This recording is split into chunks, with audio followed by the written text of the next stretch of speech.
मानव और दामिनी की शादी 5 महीने पहले ही हुई थी, लेकिन मानव के मम्मी पापा मानव की जिंदगी में दामिनी को बर्दाश्त ही नहीं कर पा रहे थे।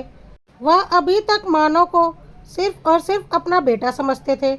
उनका बेटा अब किसी का पति भी है, इस बात को वह बिल्कुल भी बर्दाश्त नहीं कर सकते थे और जानबूझकर मानव और दामिनी के बीच हमेशा तकरार पैदा करने की कोशिश करते थे और बिना वजह उनके आपसी मतभेद करवाते रहते थे। इसी सब वजह से दामिनी इस वक्त अपने मायके में थी, जिसकी वजह से उसके मम्मी पापा को बहुत सुकून था कि अब उनका बेटा सिर्फ और सिर्फ उनका है और उनका ही बनकर रहेगा। उन्होंने सोच लिया था अब वह दामिनी को कभी मानव की ज़िंदगी का हिस्सा नहीं बनने देंगे। मानव सिर्फ उनका बेटा बनकर रहेगा। अगर दामिनी आएगी भी तो सिर्फ एक बाहरी सदस्य बनकर इस घर में रहेगी, पर इस घर का हिस्सा तो उसे कभी नहीं बनने देंगे, वरना उनका बेटा उनसे छिन जाएगा। बिल्कुल स्वार्थी हो गए थे मानव के माँ बाप, और मानव उनके स्वार्थ को समझ ही नहीं पा रहा था और नहीं समझ पा रहा था कि जैसे उसके माता पिता एक दूसरे के जीवन साथी हैं और हर कदम पर एक दूसरे का साथ देते हैं, वैसे ही दामिनी भी उसकी जीवन साथी है और उन्हें भी पूरा जीवन कदम से कदम मिलाकर चलना है। खैर, दामिनी के मायके चले जाने के बाद से भी मानव अपने मम्मी पापा के साथ आराम से अपने घर में रह रहा था, जैसे वह शादी के पहले रहता था। लेकिन एक दिन ऑफिस से आने के बाद मानव को खुद ब खुद अपनी गलतियों का एहसास हो गया और उसकी आंखें खुल गई। मानव ने ऑफिस से आकर घर में प्रवेश किया ही था कि अचानक उसके पापा रमेश जी की आवाज़ उसके कानों में पड़ी। मानव की माँ, जरा इधर रसोई में तो आना, ज़रा ये सब्जी चक्कर बताओ कैसी बनी है। यह सुनकर उसके पैर अपने आप ही दरवाजे पर ठिठक गए। तभी मम्मी विद्या जी की भी आवाज़ आई, अरे कैसी क्या बनी होगी, हमेशा की तरह लाजवाब ही बनी होगी। सब्जी बनाना तो कोई तुमसे सीखे। मम्मी की आवाज़ सुनकर उसके पैर अपने आप ही रसोई की तरफ चल दिए। जाकर देखा तो मम्मी पापा दोनों ने मिलकर रसोई की कमान संभाल रखी थी। यह देखकर मानव ने कहा, पापा आप रसोई में? सुनकर पापा ने कहा, हाँ, तेरी मम्मी का सुबह से ही सिर में दर्द हो रहा था तो सोचा कि इसकी मदद ही करा दूँ, काम जल्दी हो जाएगा। आखिर मेरी जीवन साथी है, उसे अकेला कैसे छोड़ दूँ। बस बेटा तू बाहर बैठ, अभी खाना तैयार हो जाएगा, फिर तीनों मिलकर साथ ही खाना खा लेंगे, मम्मी ने कहा। सुनकर मानव वापस बाहर आ गया और अपने कमरे में जाकर चेंज करने लगा। चेंज करते समय भी उसके दिमाग में कई तरह की बातें चल रही थी, पर उसने कुछ नहीं कहा, चुपचाप चेंज करके बाहर आ गया। तब तक मम्मी पापा भी आ चुके थे। तीनों ने मिलकर खाना खाया। तब मानव ने देखा कि कैसे पापा मनुहार करके मम्मी को खिला रहे हैं। अरे क्या एक रोटी खाकर ही उठ रही हो, थोड़ा ढंग से तो खा लो, दवाई भी तो लेनी है। अजी खा तो चुकी हूँ, इससे ज़्यादा नहीं खाया जाएगा मुझसे, तुम्हें पता है ना तबीयत ठीक नहीं है, मम्मी मना करते हुए बोली। हाँ पता है, पर अगर खाना ढंग से नहीं खाओगी तो दवाई असर कैसे करेगी, कहकर पापा ने एक रोटी मम्मी की थाली में और रख दी। दोनों खाना खाते समय आपस में बातें कर रहे थे, लेकिन मानव ने एक शब्द भी नहीं कहा। चुपचाप खाना खाया और अपनी थाली रसोई में जाकर धोकर रखाया और अपने कमरे में आकर लेट गया। यह देखकर विद्या जी ने कहा, लगता है आज मानव बहुत ज़्यादा ही थक गया है, तभी कुछ बोल नहीं रहा। अरे थक जाता है, ऑफिस में कितना काम रहता है, ऊपर से टेंशन भी तो है उसे, रमेश जी ने कहा। पता नहीं किस मनहूस घड़ी में मैंने अपने मानव की शादी करवाई थी, जो ऐसी बहू मिली, सारे घर का सुख चैन छीन कर बैठ गई है। विद्या जी ने अपनी बहू दामिनी के बारे में बात करते हुए बोला, अरे छोड़ो, कहाँ नाम ले लिया तुमने उसका अभी, फिर तबीयत बिगड़ जाएगी तुम्हारी। चलो पहले तुम दवाई लेकर आराम करो। अरे कहाँ आराम है मेरी किस्मत में, सोचा था बहू आएगी तो पूरा घर संभाल लेगी, लेकिन अब तो अपना काम खुद ही करना है। पहले बर्तन धोकर रखाऊं, फिर दवाई लेकर आराम करूंगी। कहते हुए विद्या जी उठकर रसोई की तरफ जाने लगी तो रमेश जी उनके पीछे साथ साथ रसोई में सामान रखने आ गए। अच्छा ठीक है, तुम बर्तन धो लो, तब तक मैं रसोई की सफाई कर देता हूँ। आखिर दोनों पति पत्नी ने मिलकर रसोई का काम निपटाया और अपने कमरे में आराम करने आ गए। इधर मानव बिस्तर पर लेटा जरूर था, पर उसे नींद नहीं आ रही थी। मानव को उन दोनों की आवाज़ें आ रही थी, कैसे मम्मी पापा मिलजुल कर काम कर रहे थे। ये सुन देखकर मानव के मन में कई सवाल चलने लगे। पापा के कहे हुए शब्द उसके दिमाग में अभी भी घूम रहे थे। आखिर मेरी जीवन साथी है, उसे अकेला कैसे छोड़ दूँ? अभी 5 महीने पहले ही तो उसकी शादी दामिनी के साथ हुई थी। उसकी अरेंज मैरिज थी। मम्मी पापा ने अपनी पसंद से उसकी शादी करवाई थी और दोनों ही इससे बहुत खुश थे। दामिनी भी पढ़ी लिखी और पारिवारिक लड़की थी।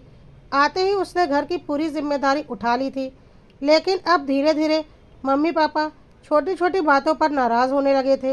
एक दिन उन्होंने मानव को अपने कमरे में बुलाकर कहा, बेटा तेरी शादी हो गई है, थोड़ा सा बदलाव तो ला अपने अंदर। पत्नी के आने के बाद भी तुम अपने बर्तन खुद सिंक में रख कर आते हो। अभी सुबह मैंने देखा कि तुम अपनी शर्ट खुद प्रेस कर रहे थे। बेटा इतना सिर पर मत चढ़ाओ उसे। अगर एक बार बहू सिर पर चढ़ गई ना तो फिर कंट्रोल में नहीं आने वाली। यह सुनकर मानव ने कहा, पापा दामिनी को सुबह कितने काम होते हैं। उस समय वो आप दोनों का नाश्ता तैयार कर रही थी, इसलिए मैंने अपनी शर्ट खुद प्रेस कर लिया। और फिर पहले भी तो मैं अपना ये सब काम करता था, तो फिर अब क्या हो गया? यह सुनकर विद्या जी अपना हाथ अपने सिर पर मारते हुए बोली, ऐसे तो कर लिया इसने कंट्रोल अपनी पत्नी को। अरे पहले की बात और थी। पहले तेरी पत्नी इस घर में नहीं थी, लेकिन अब तो वो आ चुकी है, तो अब उसके काम उसको ही करने चाहिए। तेरा काम समय पर करना उसकी जिम्मेदारी है। आखिर विद्या जी की बात सुनकर मानो कुछ नहीं बोला। लेकिन हाँ, दूसरे दिन से उसने अपने हर काम के लिए दामिनी जी को आवाज़ देना शुरू कर दिया, जिसे देखकर मम्मी पापा अब खुश थे। हालांकि दामिनी को यह बदलाव अजीब लगा था, पर उसने कुछ नहीं कहा। पर फिर भी मम्मी पापा दामिनी की छोटी छोटी बातों को पकड़ते थे। अब तो यह आलम हो गया था कि कई बार मानो दामिनी को डांट भी देता था। लेकिन उस दिन दामिनी की तबीयत ज़्यादा ही खराब थी। रात भर वह चैन से सो भी नहीं पाई थी। इस कारण वो दवाई लेकर सोई थी। जैसे तैसे उसे सुबह 3 बजे के आसपास नींद आई थी, तो उसकी सुबह नींद नहीं खुली। उस दिन जब विद्या जी की नींद खुली तो मानव ही रसोई में सुबह का नाश्ता तैयार कर रहा था। उसे रसोई में देखकर वो हैरान रह गई। विद्या जी को देखते ही मानव बोला, अरे मम्मी आप उठ गई, चलो अच्छा है, मैं चाय बना लेता हूँ, फिर हम लोग साथ में ही चाय पियेंगे। तू रसोई में क्या कर रहा है? विद्या जी ने पूछा। अरे मम्मी दामिनी की तबीयत खराब है, रात भर बुखार से तप रही थी। अभी सुबह 3 बजे ही दवाई लेकर सोई है, इसलिए उसकी नींद नहीं खुली, तो सोचा चलो आज चाय नाश्ता मैं ही तैयार कर देता हूँ। कहकर मानव गैस पर चाय का पानी चढ़ाने लगा। अगर बहू की तबीयत खराब थी तो मुझे बोल देता, मैं बना देती। विद्या जी ने कहा। अरे मम्मी तो क्या हो गया, आप तो बैठो, मैं चाय लेकर आता हूँ। कहकर मानव ने विद्या जी को रसोई से बाहर भेज दिया। यह देखकर विद्या जी ज़्यादा नाराज़ हो गईं। इतनी भी क्या तबीयत खराब हो रही थी बहू की, जो खुद उठकर एक कप चाय भी नहीं बना सकी। पति को ही लगा दिया रसोई के काम पर। इधर जब रमेश जी ने देखा कि मानव चाय बनाकर लेकर आया है, बस इस बात को लेकर उन्होंने हंगामा कर दिया। उस समय तो जैसे तैसे मानव उन्हें समझाकर ऑफिस रवाना हुआ था। लेकिन शाम जब आया तो देखा दामिनी के मम्मी पापा भी घर पर मौजूद थे। बात ज़रूरत से ज़्यादा बिगड़ चुकी थी। मानव के मम्मी पापा समझने का नाम ही नहीं ले रहे थे। इधर दामिनी की तबीयत खराब थी। यह देखकर उसके मम्मी पापा उसे अपने साथ ही ले गए। लेकिन अब मम्मी पापा उसे लाने के पक्ष में नहीं थे। उनका कहना था कि बहू के माता पिता उसे समझाने की जगह उसे अपने साथ लेकर चले गए, तो जिस तरह लेकर गए थे उसी तरह खुद ही छोड़कर जाए। बस बात इसी तरह बिगड़ती जा रही थी। बाहर ग्लास गिरने की आवाज़ से मानव की तंद्रा टूटी। उसने उठकर देखा तो पापा पानी का ग्लास लेकर जा रहे थे। मानव को देखते ही बोले, अरे बेटा कुछ नहीं हुआ, वो तेरी मम्मी को दवाई देने के लिए पानी का ग्लास लेकर जा रहा था, अंधेरा था इसलिए टकरा गया। कोई बात नहीं, मैं ये उठा लूँगा, तू जा आराम कर। सुनकर मानव कमरे में आ गया। दूसरे दिन वो ऑफिस से काफ़ी देर बाद घर आया। जब घर आया तो दामिनी उसके साथ थी। यह देखकर मम्मी पापा दोनों गुस्सा हो गए। कुछ कहने ही वाले थे कि इतने में मानव बोला, पापा ये मेरी जीवन साथी है, मैं इसे अकेला कैसे छोड़ दूँ? कल जब मम्मी की तबीयत खराब थी तो पानी का ग्लास तक आप पकड़ा रहे थे, खाना बनाने में मदद आप करवा रहे थे, और जब मेरी पत्नी की तबीयत खराब हुई तो मैं उसकी मदद नहीं कर सकता। भला ये दोगला व्यवहार क्यों? मानो कि मम्मी पापा को यह सब कुछ बर्दाश्त नहीं हुआ और उन्होंने बोला, हम लोगों की बात और है। हमारी शादी को 30 साल बीत चुके हैं और हम दोनों एक दूसरे के काफ़ी करीब आ चुके हैं और एक दूसरे के लिए फिक्रमंद हैं। तुम्हारी शादी को अभी चंद महीने हुए हैं और अभी से तुम्हारी बीवी इतने नखरे दिखाती है। इस पर मानव ने बोला, लेकिन पापा, कभी न कभी तो आपकी शादी भी नहीं रही होगी और आपने उसे इसी तरह संभाला होगा, तभी तो आज आप कदम से कदम मिलाकर चल रहे हैं। इस पर मानव के पापा ने बोला, हाँ, लेकिन हमने इस तरह से अपने माँ बाप के साथ बदतमीज़ी नहीं की कभी अपनी पत्नी के लिए। आज मानव ने अपने पापा को आईना दिखाने के पूरे मूड में था और उसने बोल दिया, हाँ पापा, आपने कभी दादा दादी के साथ कोई बदतमीज़ी नहीं की मम्मी के लिए।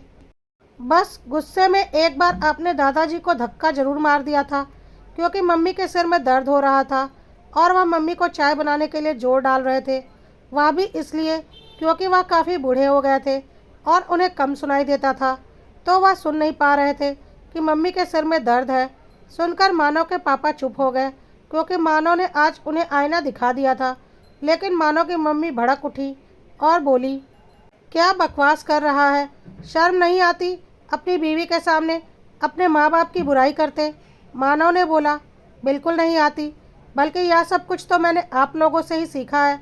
याद है जब छोटी बुआ प्रेग्नेंट थी और उनकी सास नहीं थी, दादी उन्हें अपने पास रखना चाहती थी उनकी डिलीवरी के लिए, लेकिन आपने घर में कितना हंगामा मचा दिया था कि अगर बुआ इस घर में डिलीवरी के लिए आएंगी तो आप मायके चली जाएंगी, आप उनकी कोई सेवा नहीं करने वाली।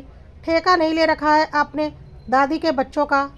लेकिन दादी मजबूर थी क्योंकि बुआ के घर में और कोई औरत नहीं थी और वह बुआ को लेकर आ गई थी और आप पूरे 4 महीने के लिए मायके चली गई थी अपनी जिद में। उस वक्त मेरा स्कूल भी आपने छुड़वा दिया था 4 महीनों के लिए। छोटी क्लास थी इसलिए कुछ खास फर्क नहीं पड़ा, लेकिन आपने तो अपनी अकड़ और जिद पूरी करने के लिए मेरी पढ़ाई तक से समझौता कर लिया था और आज आप मुझे रिश्तों का पाठ पढ़ा रही हैं। परिवार से रिश्ते कैसे निभाने हैं या आप दोनों मुझे बता रहे हैं? जिन लोगों ने जीवन भर बस एक दूसरे का साथ निभाया है, परिवार के बाकी रिश्तों को ताक पर रखकर। पापा अपनी पत्नी के लिए अपने सारे रिश्तों को धुतकार दिया और मुझसे उम्मीद करते हैं कि मैं अपनी पत्नी को ही धुतकार दूं। यह कभी नहीं होगा।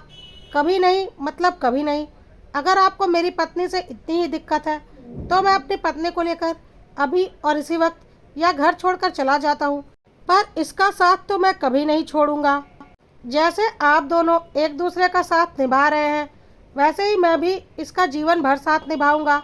आप लोग क्या चाहते हैं कि मैं अपना रिश्ता तोड़ दूं ताकि जब मैं आपकी उम्र में आऊं तो खुद को उस उम्र में उस पड़ाव में अकेला पाऊं?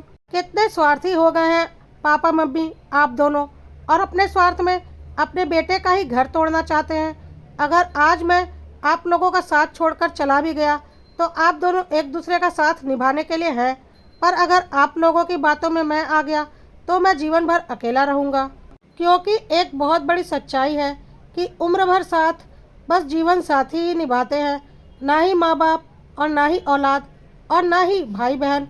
तो जीवन साथी की कद्र करना जीवन में सबसे ज़्यादा ज़रूरी होता है, जो मुझे समझ में आ गया है। आगे आप लोग खुद समझदार हैं, आपका जो भी फैसला है आप बता दीजिए, लेकिन दामिनी और मैं तो साथ ही रहेंगे। कहकर मानव ने दामिनी का हाथ पकड़ा और अपने कमरे की ओर चला गया। मानव के मम्मी पापा को समझ में आ चुका था कि अब मानव दामिनी का पति बन चुका है और उन्हें इसे स्वीकार करना ही पड़ेगा, क्योंकि यही जीवन की रीत है और यह सृष्टि इसी रीत से चलती है, ना कि स्वार्थ से।